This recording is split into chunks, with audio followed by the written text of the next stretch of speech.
Welcome back to Mindshift Mechanics. Today we're going to talk about mastering if statements in Excel on macOS segment 204. In the previous segment, in column F, we talked about a standard if statement. Today we're going to focus on column G, which is going to be an if and statement.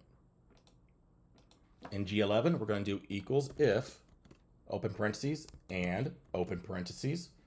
The first logical assessment, which will be C11, is greater than or equal to 50%, comma, the second logical assessment, greater than or equal to 50%, close parentheses, comma, if this is both true, we're going to say they pass. Otherwise, if even one is wrong, it would be fail. Close parentheses. Let's go ahead and drag it down. As we can tell for row 11, for semester 1, 49% is under 50%, and semester 2, it is 50%.